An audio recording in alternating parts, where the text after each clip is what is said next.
chaos is all about. And I've been a lawyer, so usually we say that you try and prepare your cases, you try and study everything, but when you're pitching yourself against sometimes 2 people, sometimes 5 people, sometimes 6 people, a lawyer is a judge, minimum 2 people, but max can be many numbers, then you always know there are certain things which you can never prepare for. You have to think on the spot. You have to take action on the spot. You have to be creative on the spot.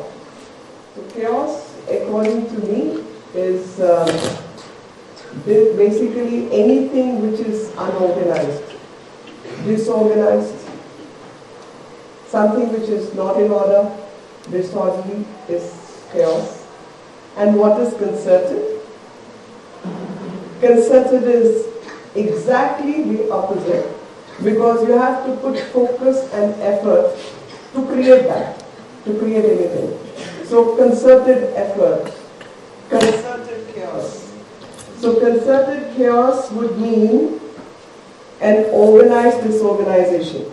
And I was just thinking that is there something called chaos? Because what is chaotic for somebody may be very orderly for somebody else.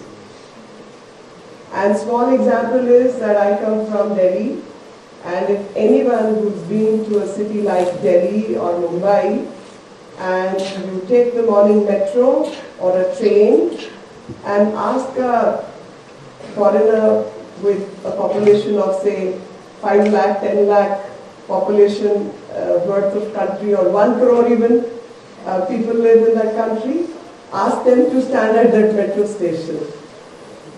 Would they understand that there is an order in this chaos?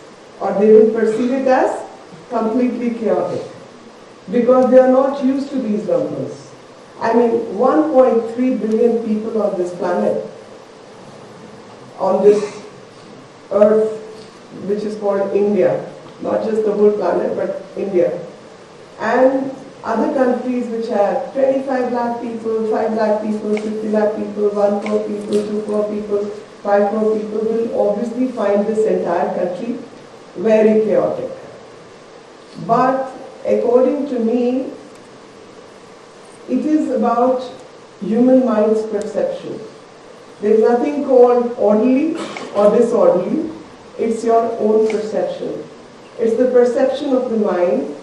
And in evolutionary terms, if we think aloud and we say, oh, my perception is it's very chaotic.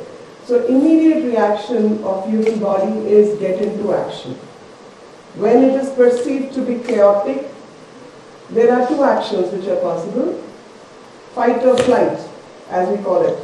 And that's an evolutionary response of a human body, that either you're going to find a way through or you're going to run away. So fight or flight, because you perceive it as chaotic.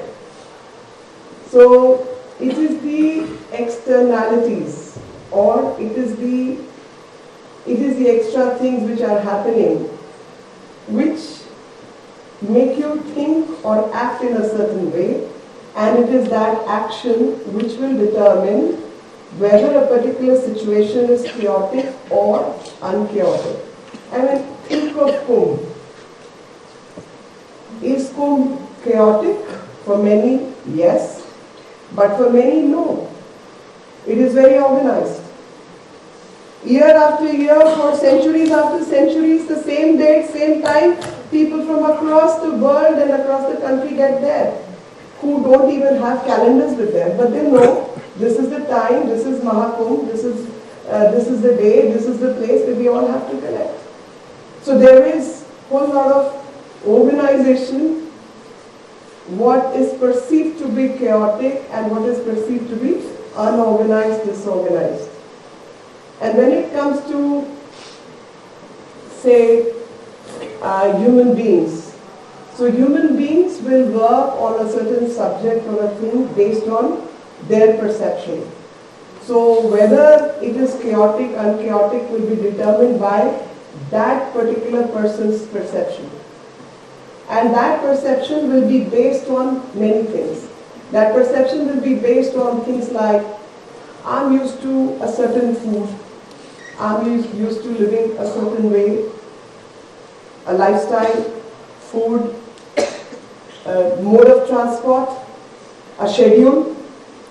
And when all those things get disrupted, it becomes chaotic for that person, but not necessarily it is chaotic for other people. And this battle of perception is what one is constantly working with. And how does one work with it? I would say there is a shlok in Gita when Arjun is going through this, whether to bite, whether to fight or to fly away, and he doesn't know which way to go. Sri Krishna gave him certain lessons in life, and some such lesson is a way out of chaos, meandering out of chaos, because chaos probably is the way of life, or life itself is chaos. And life not necessarily has to be chaos, it all depends on our actions, how we make it happen the right way, what our perception about right or wrong is. So there is one shlok which says, Evam buddhe param buddho, Evam buddhe param buddho, sansabhe atman ma atmana, jiho shatrum vinashaye, Jiham Shatru Vinashaye, Sir Jiham Shatru Vinashaye, Sir Durtam. There is one word in between, I'll get that word, which basically means that you have to fight the enemy after your self-knowledge. Once you know about yourself, your strength, your weaknesses, and the way you perceive yourself, and your buddhi, which means that your mind has to take over, kam rupam sardurtam, which means the lust has to be quelled, lust has to be killed by control over your senses, your less material aspects, intellect and mind, through your soul, and soul is basically the godly power vesting within all of us. So the good things within us have to take control over all material aspects, and first of all our own self, our own mind, our own senses, our own intellect, and then we can meander through the chaotic world. Now these are lessons told to us by our history, our philosophy, which is there since time immemorial. But constantly we are told, oh, world is becoming very intolerant, oh, world has become very chaotic, oh, there is so much of animosity, oh, there is war happening, there's so many things which are wrong in on the planet Earth. And I would just stop there and say, when was it calm and quiet? Please enlighten me. When was it calm and quiet? It was calm and quiet for certain people. For 20 years, Middle East has been on fire. But all newspapers are filled with one word. Nobody talked about what happened earlier. When was it quiet for us? We have some people breathing down our neck for past more than 1 year on our borders. We've had so many incidents of wrongdoing to India every now and then. When was it quiet? When was it peaceful? So chaos has been the way of life. And through this chaos, we need to gather our strength, the way Arjun was told to gather the strength, and disentangle with what's happening around you, find a way through those problems, find a way through the existential challenges that we have. And little deep, if you think, and you'd say, how was universe created in the first place? 117 billion years ago? Big Bang Theory, I believe one lot of you are engineering students, so you've all studied science. at some stage or the other. And even those who have not studied science would recall the Big Bang Theory. So what was the Big Bang Theory? A infinitesimally small condensed mass with energy and heat starts colliding, clash, and with that clash expands itself. And when it expands itself, what happens? It starts to cool, and when it starts to cool, galaxies are formed, planets are formed, comets are formed, asteroids are formed, and with all those formations, the planet Earth itself is formed. So, idea of clash, idea of chaos is a welcome idea, because through that idea comes creation. And that creation is what we all need to think of and depend on and use our mind and intellect to work through those passages. And in those passages, I would also like to add that when we are being created, again the three gods, Trinity, Brahma, Vishnu, Mahesh, all are equal. So Brahma for creation, but Shivji for destruction and Vishnuji for preservation. The idea of Trinity is what chaos can lead to. So chaos can lead to cosmos, and disorder can lead to secret order. And if you have the intellectual ability and capacity to meander through that secret order, your life is made, plus you have built many things, you have created many things. There will never be a time on this planet Earth or in life when you'll say, oh, I'm totally relaxed, I can have fun. No, that doesn't work like that. You have to have fun in the same 24 hours in which you're working, and working through the chaos. And you're going to enjoy meandering through those chaotic situations, finding solutions, creating things, finding work when everything seems in disarray.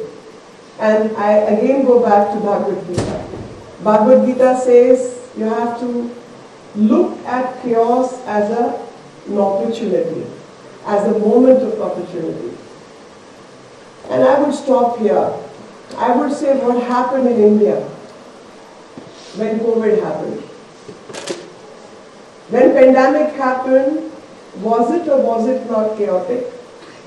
It was a total disruption of every sort. Complete disruption.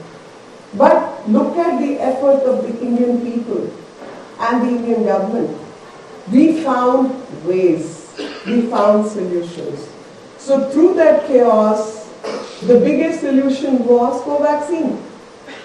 I would not name the vaccines which have been developed by people across the globe, but I will talk about my vaccine. Covaxin is supposed to be one of the best vaccines the world could produce. 2 shots, and you don't need a third or a fourth or a fifth shot. Through chaos, we managed to establish systems of vaccinating 1.2 billion people. And we created that system. We created CoWIN platform. And that platform, which is an open source platform, and through that open source platform, it can be used for many other services, many other things. So through chaos, you found the creative solutions. Through chaos, you provided food. 82 crore Indians got food. Through chaos, IT sector developed far better. Everybody's ordering food online, more business to women at home, more business to people who could not step out of the house. Information technology being put to use. So sometimes chaos has to be looked at as a moment of opportunity.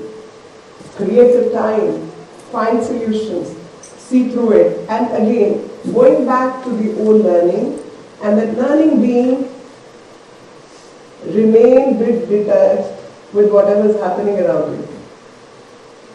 Focus, concentrate on how to meander through chaos, which is very superficial, because there's always a secret order within disorder.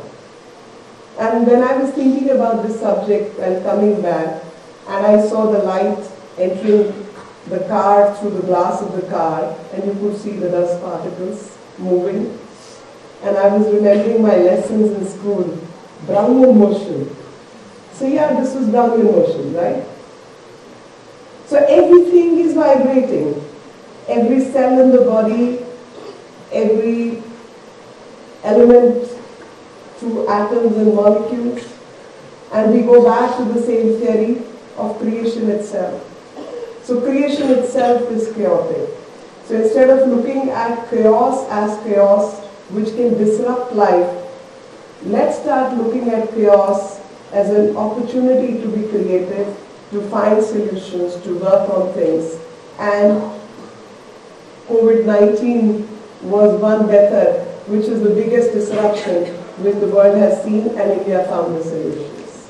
India found solutions to all the problems which were long pending problems in this country. So this part of the country produced oxygen, but up north we needed oxygen because of delta wave. And look at the creativity. You used aeroplanes, you used train terminals, you used cryogenic supply chain management, and you created that chain. So, two ways of looking at the same problem. If one is a scientist operating out of a lab and a Z is not right, is disruptive, creates a virus which will kill millions. The other scientist working in another lab finds a solution, creates a vaccine, and saves millions. That's where the difference, which I usually lay emphasis on, it's not just the intellectual ability. It's not just the ability of mind which matters. It's the ability of soul and character simultaneously which matters.